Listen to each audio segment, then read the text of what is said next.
네, 글로벌 전략가들 함께합니다. 오늘은 직접 현지 연결해 볼 텐데요. 유튜버 유사람님 연결되어 있습니다.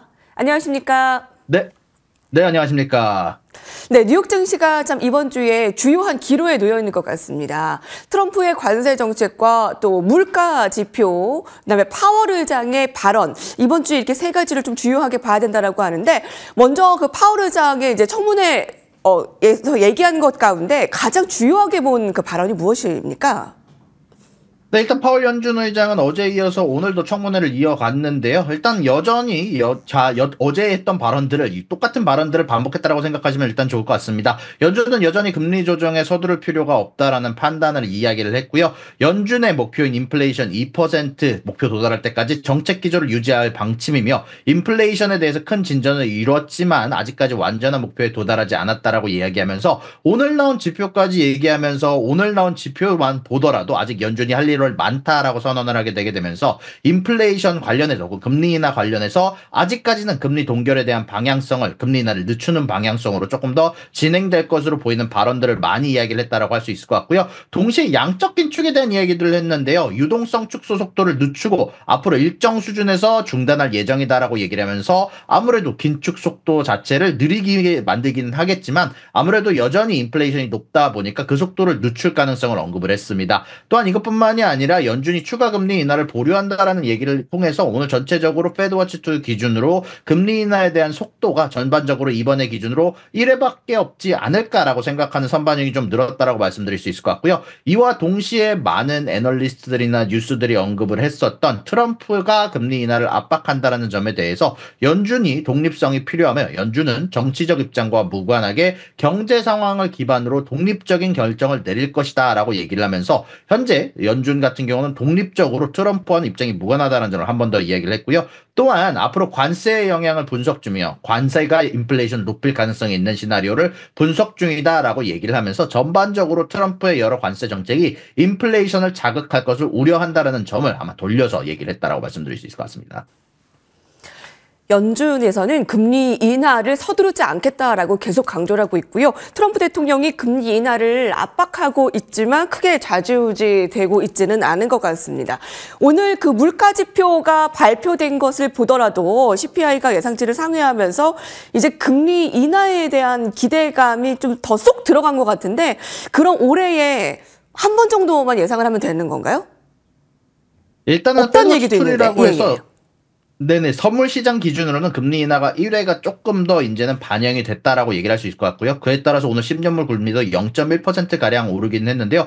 일단 이것 말고도 저 같은 경우는 오늘 IB들의 리포트를 좀 보기는 했는데, 좀 재미난 건 IB들은 의견이 조금 다른 경우도 좀 있더라고요. 이번에 시장의 반응 중에 어떻게 보면 나스닥이나 뭐 여러 주식시장이 막판에 말아올리긴 했는데, 이런 이유가 1월에 CPI가 매년 예상보다 높게 나오는 경향이 있어서 너무나 시장에서 급하게 반응할 필요가 없다라는 의견이 사실 뱅크 아메리카를 통해서 분석이 되기도 했고요. 그럼에도 불구하고 저는 개인적으로 생각했을 때 이번 CPI가 높았고, 다음 달까지도 높아질 가능성이 높다라고 생각이 들거든요. 그래서 저도 개인적으로 생각했을 때는 금리 인하는 아마 조금 더 이제는 한 번에 가까운 금리 인하가 나오지 않을까. 특히 트럼프 행정부가 새로운 관세 부과 가능성을 지속적으로 언급을 하고 있기 때문에, 이런 부분들이 결국 오늘 블룸버그에서도 언급한 부분들이 이런 관세 부과에 대한 선반영이 특히 가격들을 끌어올리는 경향들이 있어서, 이런 이유로 인해서 아마 인플레이션이 잦아들기는 좀 어렵지 않을까라고 생각을 하고 있습니다. 네.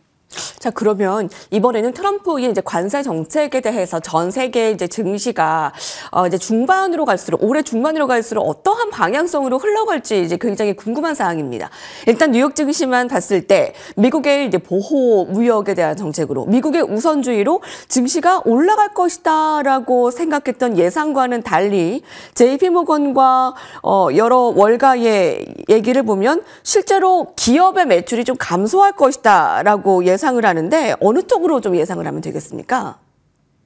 일단 사실 이번 어닝만 보더라도 관세 증가의 방향성은 대부분 기업들에게는 마이너스로 작용하는 경우가 많습니다. 일단 미국에 있는 기업들을 대상으로 말씀을 드리고요.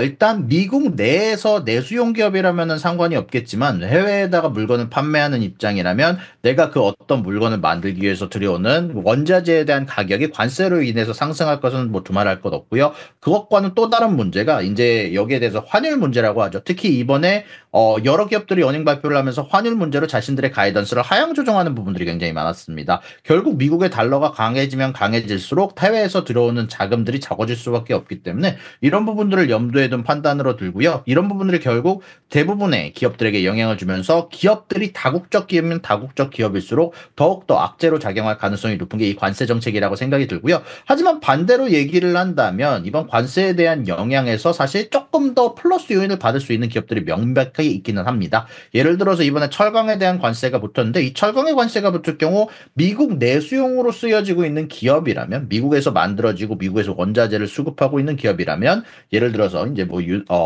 스틸이죠. 이제 X라고 해서 유나이티드 스틸이나 아니면 클리브랜드 클리프 같은 기업들 같은 경우는 보통 내수용 기업으로 미국에서 만들어지는 철강들을 많이 쓰는 경우가 많거든요. 이제 그러다 보니까 이런 기업들 같은 경우는 관세 같은 부분들이 플러스로 작용할 수 있는 섹터도 무조건 있다라는 것도 사실 이번 반등이 커다랗게 얘기를 해주는 부분들이 있다라고 생각이 들긴 합니다. 네. 미국의 이제 기업들은 이제 관세 정책에 아무래도 이제 실적에 악영향을 미칠 수밖에 없는 이유에 대해서 설명해 주셨고요. 그런데도 불구하고 철강, US 스틸과 같은 그 종목들은 오히려 좀 효과를 좀 보고 있다라는 의견들. 내수뿐만이 아니라 내수가 아닌 다국적 기업들은 아무래도 영향을 좀 미쳐서 받겠습니다. 테슬라에 대해서 좀 여쭤보려고 하는데요. 테슬라의 그 주주분들이 지금과 같이 깊은 고심에 빠진 적이 없다고 합니다. 오히려 트럼프 그 취임 이전에는 트럼프 효과를 등에 업고 그 머스크 랠리를 펼쳤는데 오히려 트럼프 취임 이후에 너무 휘청거리는 것 같다. 지금 보유하는 게 맞는 것 같냐라는 의견을 내비치는 건데요. 중국의 BYD의 약진, 또 오픈 AI의 인수에 대한 시도, 관세 부담까지 테슬라의 좀 전망 좀 해주세요. 네, 일단 간단하게 정리를 하자면 세 가지 이슈가 역풍으로 불고 있는 것 같습니다. 첫 번째는 말씀해 주신 것처럼 BYD가 이번에 가짜를 발표를 하게 되게 되면서 FSD와 비슷한 느낌의 이제 자율주행을 자신들의 저가형 모델, $10,000 이하의 모델인 시걸 모델까지 무료 제공 발표를 했고요. 여기에 대해서 결국 테슬라가 중국에서 갖고 있는 경쟁력을 약화시키면서 주가에 좀 타격을 준 부분이 어제의 하락에 큰 기여를 했고, 그리고 오늘 같은 경우는 재미난 게 테슬라가 주가가 6%, 7%까지 상승했다가 막판에 이런 부분들을 반납을 했는데, 이거는 또 재미난 건 일론 머스크의 정치 활동과 오픈 AI에 대한 인수 제한이 조금 영향을 줬다고 생각이 드는데요. 특히 오늘 같은 경우 일론 머스크가 자신이 도지에서 약 4개월간 활동할 것을 시사를 하게 되게 되면서 테슬라로에 대한 출군이 전체적으로 예전같이 많이 나올 수는 없다라는 부분을 돌려서 시사를 하기도 했거든요.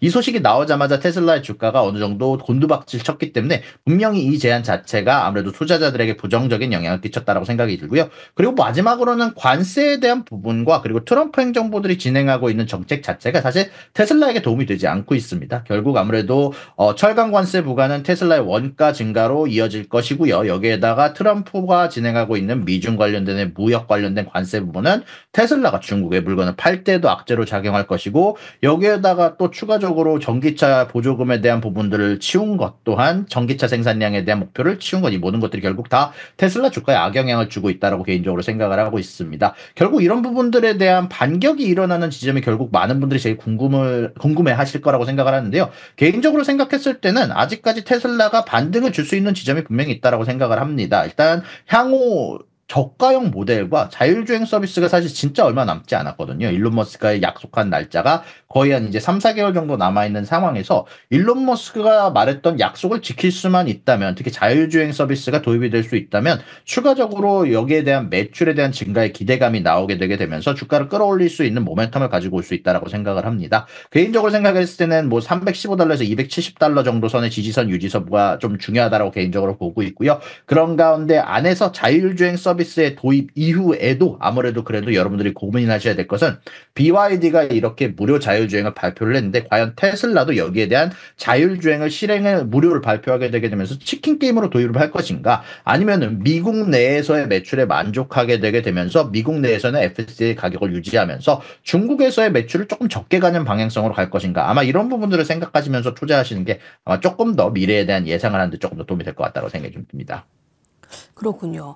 자, 치고 올라오는 중국의 BYD가 앞으로의 어떤 영향을 미칠지 지금 테슬라가 그 긴장감을 가지고 보고 있습니다. 테슬라 주주들에게 오늘의 좀 분석 도움이 되길 바라고요. 5일 동안은 16%가 급락했는데 오늘 좀 반등 이게 좀 이어질까 좀 살펴보시기 바라겠습니다.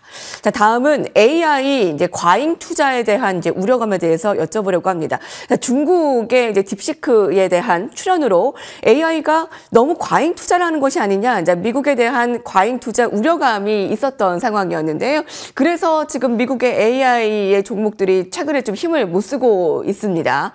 그 가운데 지금 약간 히든카드가 되고 있는 게 애플입니다. 그동안은 AI 투자에 너무 선두주자의 역할을 못하고 있다라고 해서 악평을 받았던 애플이었는데 이번에 좀 오히려 좀 치고 올라오는 모습이네요. 애플 시총 1위의 위험 어떻게 좀 가져갈 수 있을까요?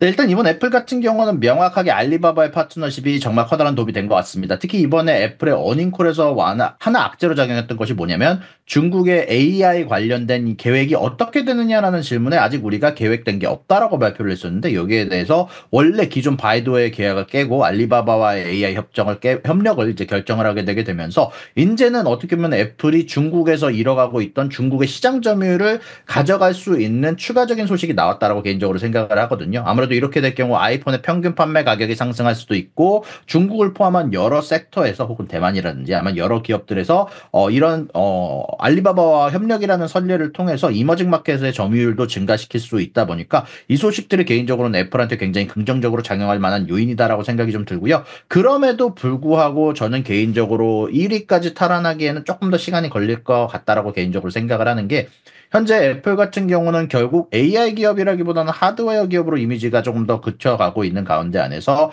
현재 소프트웨어 기업이 갖고 있는 강점, 전체적으로 원가에 관련된 부분들이 특히 관세로 영향을 받는 과정에서 애플도 여기에다 영향을 받을 수밖에 없다라고 어닝콜에서 발표한 상황이 있다 보니까, 개인적으로 생각했을 때 경기가 전체적으로 침체 방향 속으로 가는 게 아니라면은 특히 고PER이라고 하죠. 이제 주가 수익 비율이 전반적으로 소프트웨어 쪽이 조금 더 높게 가져가는 이런 현재 투자 환경 상에서는 아직까지는 1위 탈환까지는 조금 보기는 어려울 것 같고, 반대로 조금 더 경기 침체로 갔을 때 이런 하드웨어 기업들이 어떻게 보면 조금 더 소프트웨어 기업보다 조금 더 많이 버텨줄 수 있는 부분들이 있다라고 생각을 하기 때문에 조금 더 경제가 조금 더 악화되기 전까지는 아마 애플이 조금 따라잡기 어렵지 않을까라고 개인적으로 생각하고 있습니다. 아, 그렇군요.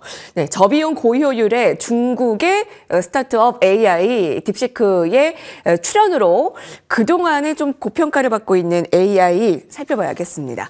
자, 마지막으로요. 지금 뉴욕 증시가 지수는 뭐 크게 주요하지 않은 것 같고요. 종목별 흐름이 너무나 강합니다. 뭐 메타, 테슬라, 뭐 애플 이렇게 좀 살펴봤는데 오늘의 종목, 내일의 종목 찝어주시죠. 네, 일단 오늘의 종목은 개인적으로 인텔이라고 생각을 하고 있습니다.